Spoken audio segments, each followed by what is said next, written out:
Late autumn 2008, Munich. Einstein Ring 35. The austere boardroom of a rising financial technology star. Outside, the Bavarian banking sector is reeling from the global financial crisis. Inside, Wirecard Chief Executive Officer Marcus Brown, wearing his signature black turtleneck, presides over a closed-door strategy meeting. The company's organic business is plateauing. They are processing payments for pornography and offshore gambling, and the profit margins are shrinking fast. To maintain the hypergrowth narrative demanded by the global capital markets, Chief Operating Officer Jan Marsalek pitches a new strategy called third-party acquiring. They will outsource payment processing in complex Asian markets to independent, localized partners. The room is quiet. The air is thick with the unspoken realization that these partners do not actually need to exist. They can be engineered entirely on paper. The foundation for the greatest financial deception in modern European history is laid not with complex algorithmic trading, but with a simple decision to lie. The auditors assigned to protect the public markets are about to certify a complete illusion. Internal communications, later obtained by forensic liquidators, highlight the breathtakingly casual nature of the fabrication. Marsalek turns to an associate regarding a supposed Asian partner. He says, "Just draft a contract that shows they owe us the volume. The auditors only look at the signature page anyway." And he is entirely right. The auditors assigned to protect the public markets are paid by the very companies they are supposed to investigate. If you want to understand exactly how the global financial system is structurally rigged, you are in the right place. Subscribe to Capital Curriculum and join the minority of investors who actually read the balance sheet. Marsalek knows that Ernst & Young, their auditor, relies on a methodology that prioritizes client relationships over forensic reality. The executives realize they can manufacture their own revenue simply by signing pieces of paper and handing them to an auditor who is financially incentivized to never ask questions. The blueprint for phantom revenue is set. They are going to build an empire on a digital mirage, and the world's most prestigious accounting firms will stamp it with their highest seal of approval. Picture a visual flowchart on your screen. Imagine you own a struggling restaurant in New York. To make your investors think you are booming, you claim to own 3 highly profitable ghost kitchens in Tokyo. You tell your accountant that the Tokyo kitchens made $10 million this year. But to avoid taxes, you are keeping the cash in a Japanese lockbox managed by a guy named Bob. When the accountant asks to see the money, you hand him a piece of paper signed by Bob saying, "The money is here." The accountant never flies to Tokyo. He never visits the kitchen. He never calls the bank. He just files the paper and charges you a $1 million fee. This is exactly what Wirecard did. They claimed they lacked the regulatory licenses to process payments in Asia. So, they used phantom companies in Dubai, Singapore, and the Philippines to process the transactions for them, supposedly holding the massive profits in offshore escrow accounts. The revenue was completely fabricated, but the accounting treatment made it look like a global juggernaut. By booking the gross transaction volume processed by these phantom entities as its own revenue, Wirecard bypassed reality entirely. Management argued it was unsafe to repatriate the cash to Germany, keeping the illusion thousands of miles away from Munich. The market devours the narrative. Investors pour in. The absolute contradiction is born. Wirecard is reporting astronomical paper profits from Asian subsidiaries while aggressively borrowing real cash from global capital markets to fund its actual, loss-making European operations. They are burning cash every single day, yet their financial statements depict an unstoppable engine of profitability. The lie works perfectly. The executives are getting incredibly wealthy. But an illusion of this magnitude requires constant feeding. The moment the fake revenue stops growing, the massive debt burden will crush them. They have trapped themselves in a cycle where the only way out is to commit fraud on an even grander scale. The stage is set for a multi-billion-dollar collision between absolute financial fiction and the harsh reality of global capital markets. The golden age of the fraud is about to begin. Late 2018, Frankfurt, Germany. Inside the gleaming towers of the financial district, champagne glasses clink. Wirecard achieves an unprecedented paradox. It replaces the historic Commerzbank on the elite DAX 30 index. It reports record-breaking margins and claims to process over 120 billion euros in transaction volume globally. The stock price hits 191 euros. But the contradiction lies in the physical reality of the balance sheet. The entirety of Wirecard's supposed profit engine, roughly 1.9 billion euros supposedly sitting in highly liquid offshore escrow accounts, literally does not exist. The company is functionally insolvent. Yet, Ernst & Young repeatedly signs off on unqualified audit opinions praising the company's explosive capitalization. The highest tier of financial safety is granted to a vacuum. Institutional investors, blinded by the fear of missing out on Europe's only genuine rival to Silicon Valley, aggressively buy the stock. Pension funds, asset managers, and retail traders are all pouring their capital into a black hole, reassured by the pristine audit signatures adorning the annual reports. On quarterly earnings calls, the dialogue is completely detached from reality. A Wall Street analyst asks, "Your Asian margins are incredible, but why is the cash not flowing back to Munich?"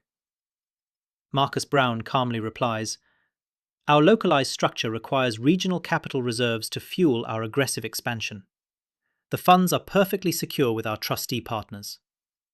The analyst accepts the answer without hesitation. Meanwhile, behind the scenes, Brown uses his artificially inflated equity to secure 150 million euros in personal margin loans from Deutsche Bank.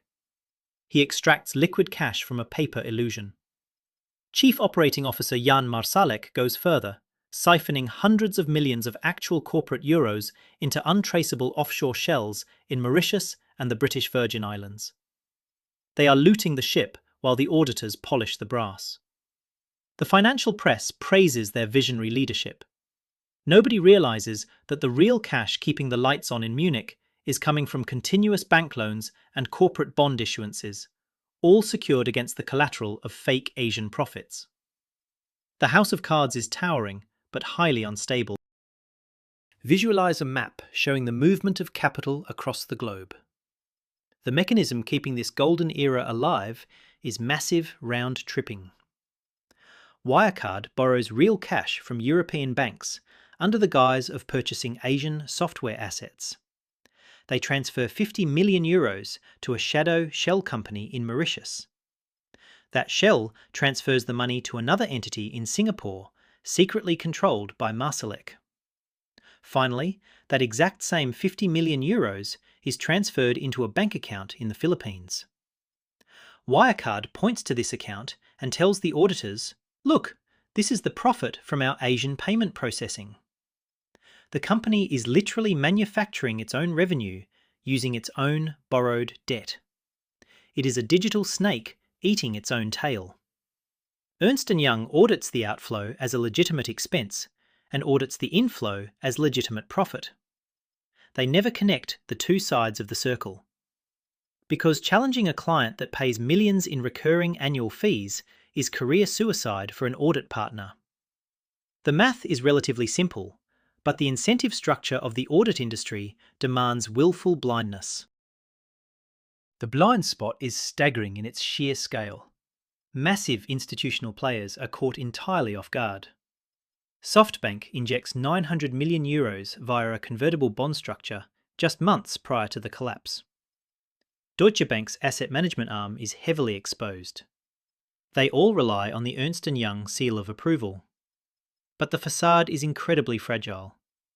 The entire $2 billion illusion rests on a handful of forged PDF documents sitting in a filing cabinet in Munich. If a single independent investigator demands primary access to the SWIFT banking network, the company will evaporate overnight. And across the English Channel, in a cluttered newsroom in London, someone is finally starting to look closely at the math. The The golden age is about to crash into investigative reality. The tension inside Wirecard headquarters quietly shifts from maintaining limitless growth to desperately preventing anyone from boarding a flight to Asia to physically check the bank accounts. The paperwork is flawless, but the physical reality is zero. The first cracks in the fortress are beginning to show. To understand how the auditors missed this, we must examine the issuer pays cartel. It is early 2019, Ernst & Young headquarters in Stuttgart. An audit partner sits in a corner office reviewing the Wirecard file. The firm has audited Wirecard for a decade. The system is fundamentally compromised by its own revenue model. By law, public companies must be audited. However, the company being audited is the entity paying the auditor. The auditor is financially beholden to the chief executive officer they are supposed to be interrogating. Flagging a major irregularity means initiating a combative forensic probe. If the auditor is wrong, they are fired. If they ignore the red flags and sign the clean opinion, the multi-million euro fee is successfully collected and the partner's profit share increases. The entire partnership model of the Big Four accounting firms mathematically rewards compliance and punishes skepticism. They operate as an entrenched global oligopoly, controlling 99% of the audits for massive corporate entities. The auditor is sitting in that corner office, looking at numbers that simply do not make sense. Let us script the hypothetical dialogue between the lead auditor and the junior accountant. The junior points to the screen and says, "We have 1.9 billion euros sitting in a Philippine bank account. Should we request a secure SWIFT confirmation directly from the bank manager?" The partner replies, "No, just ask Wirecard management for the trustee's contact information. We will use the PDF screenshots they provide." This violates International Standard on Auditing 505, which mandates that auditors must obtain external confirmations directly, completely without the client's interference. But Ernst & Young relies on the same as last year methodology. They perpetually roll over unverified balances because challenging the client disrupts the revenue stream.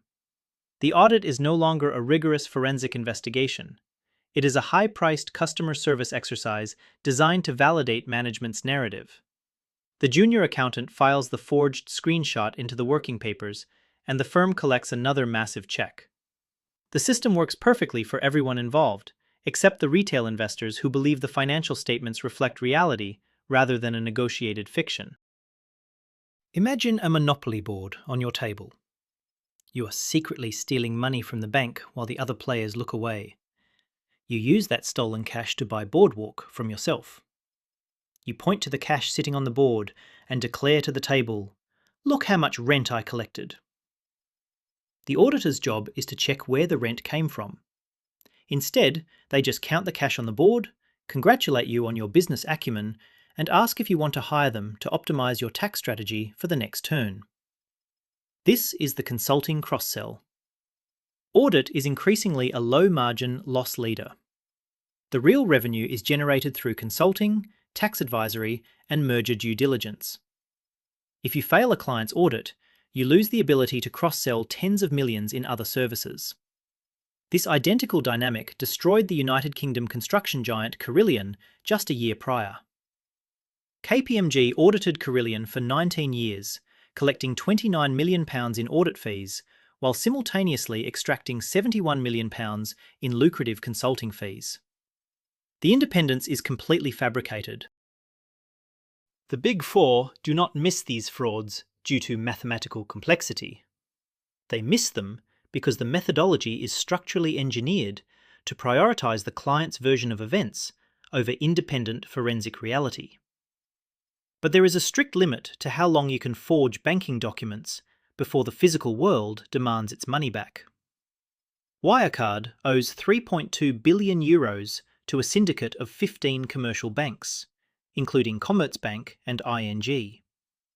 These are hard currency loans secured against the fabricated Asian revenue streams.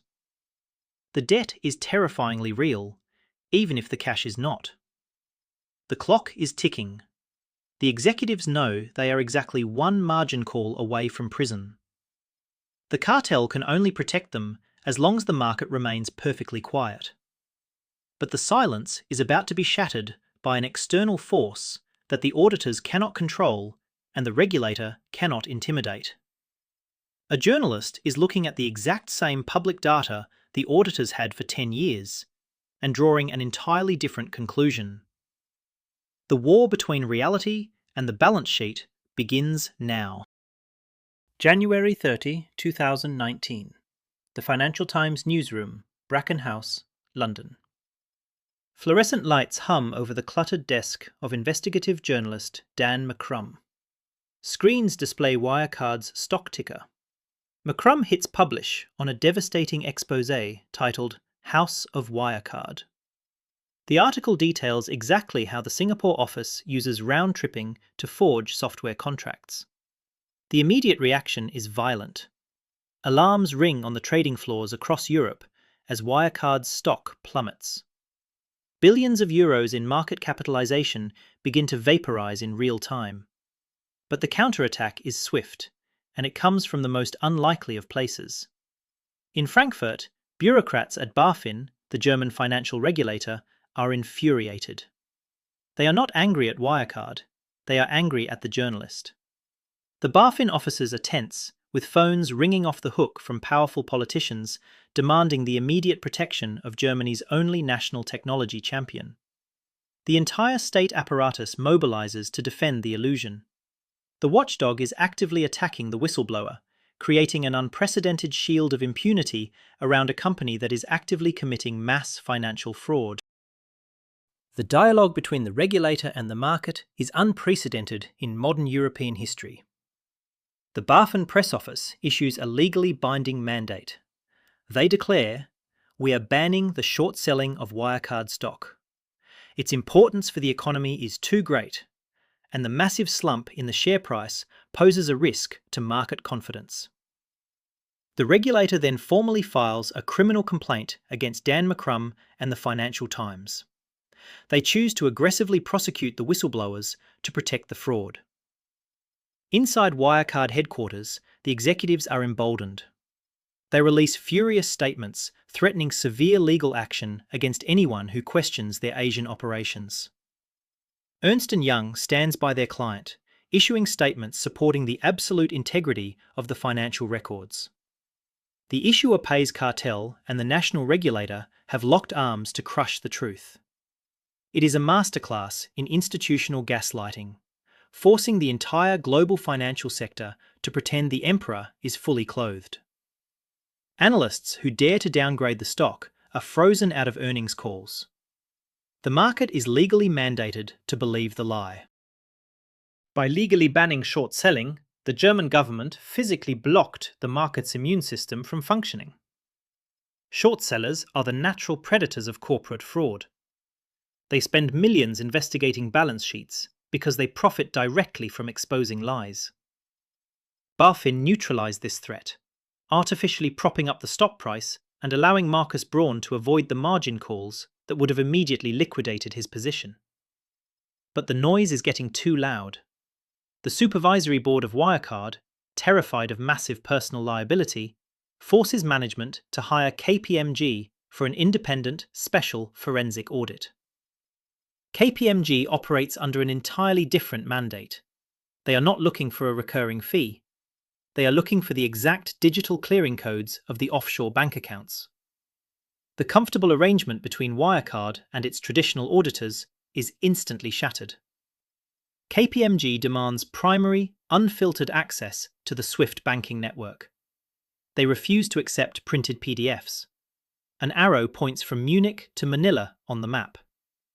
The forensic investigators want to speak to the bank managers directly, bypassing the executives completely. The pressure becomes unbearable. KPMG publicly announces they cannot locate the money. The regular auditors at Ernst & Young realize their own legal exposure is suddenly astronomical. If KPMG exposes the missing 1.9 billion euros, Ernst & Young partners could face severe criminal negligence charges. The dynamic flips overnight. The auditor is no longer a compliant business partner. They are cornered animals. Ernst & Young demands to see the physical cash in Asia. They announce they will fly directly to the Philippines to authenticate the escrow accounts in person. Jan Marsalek knows the game is entering its final hours. He must orchestrate a physical illusion halfway across the world to fool the incoming auditors, or face immediate arrest. The paperwork can no longer protect them. The fraud must manifest in the physical world, leading to a desperate, cinematic confrontation in the sweltering heat of Southeast Asia. Marsalek dispatches his local fixers to construct a fake banking environment. The final stand of the Wirecard illusion is going to take place in a poorly lit branch office in Metro Manila. March 4, 2020. A sweltering Bank of the Philippine Islands branch office in Metro Manila. The Ernst & Young auditors from Germany, panicked by the looming release of the KPMG forensic report, finally arrived to verify the 1.9 billion euros. The Manila heat permeates the poorly air-conditioned room. The auditors are greeted not by senior bank executives, but by low-level fixers arranged by Marsalek's local trustee. It is a theatrical production staged purely for the accountants. The auditors are shown a computer monitor displaying banking software with a balance of 1.2 billion euros. They do not touch the keyboard. They do not log into the terminal themselves. They simply look at the screen. Outside the bank, Manila traffic roars. Inside, a multi-billion-dollar lie is rubber-stamped with a brief nod and a signature on a clipboard. They accept printed PDFs handed to them by a rogue local lawyer and fly back to Munich, believing they have verified the existence of the greatest offshore cash reserve in European technology history. Weeks later, KPMG publishes their devastating internal report. The text is brutal and clinical. It reads, "Original bank statements could not be provided. The trustee submitted screenshots and balance confirmations. Independent verification of the accounts by the auditor was explicitly hindered by the company." The Philippine banks issue official public statements confirming the Ernst & Young documents are blatant forgeries. The bank manager stands before the press and says, "We have never had a relationship with Wirecard. The signatures are 100% fake." The final pillar of the illusion completely collapses. On June 18th, Ernst & Young finally refuses to sign the 2019 accounts. The stock price crashes 60% in a matter of minutes. 24 billion euros in market capitalization evaporates into thin air. The trading floors in Frankfurt descend into absolute chaos as institutional algorithms aggressively dump millions of shares into a market with zero buyers.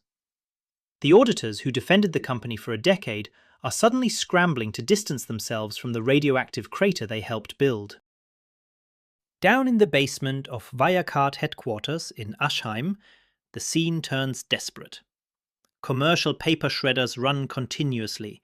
The smell of hot plastic and ozone fills the cramped rooms as physical hard drives are pulverized by Marsalek's loyalists. The mechanism of wealth destruction accelerates at terrifying speed. The 3.2 billion euros owed to the syndicate of commercial banks becomes instantly toxic.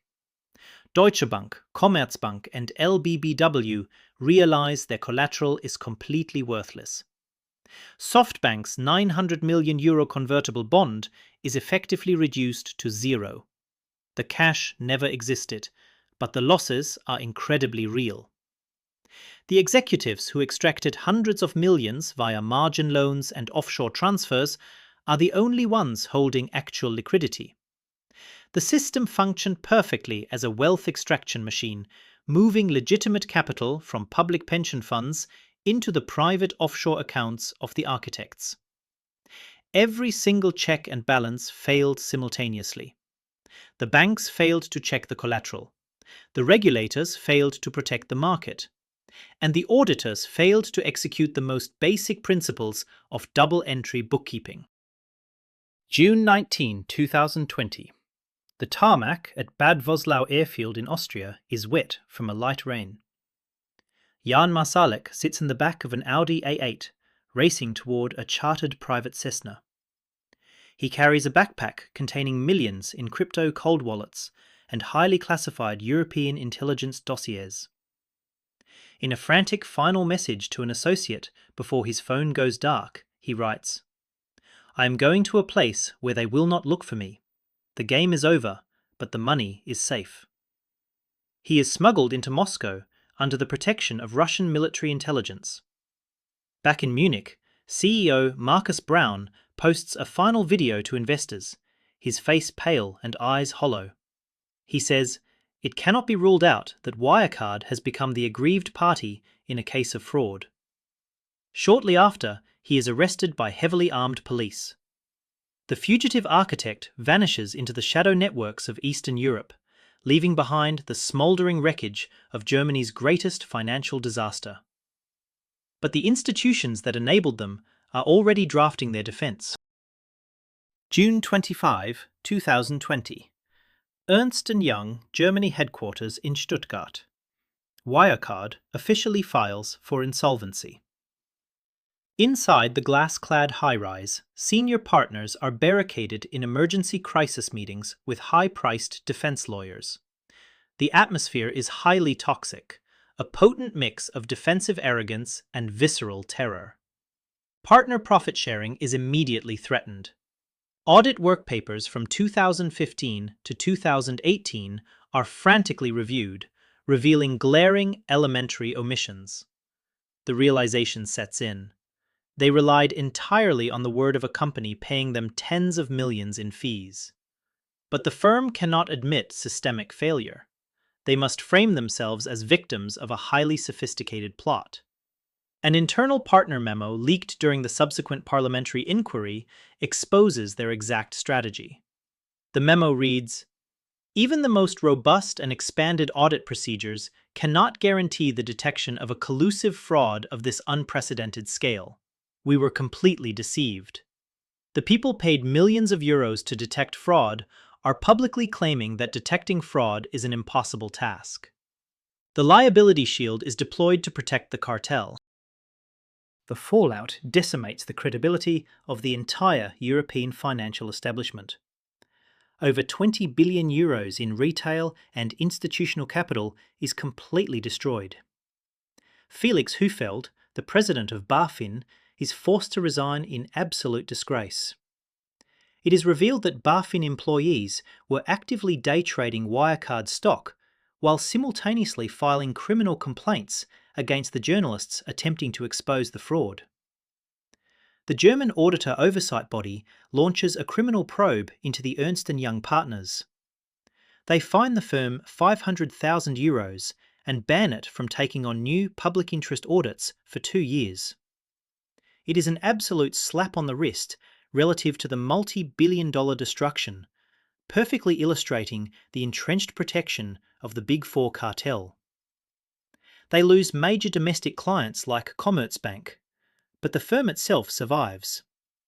The fines are treated as a basic cost of doing business, completely disconnected from the catastrophic damage inflicted on the public markets. The system absorbs the shock, sacrifices a few executives, and prepares to sign the next batch of completely unverified financial statements. The exact same mechanism continues to operate globally today. We saw it with the Chinese real estate behemoth Evergrande.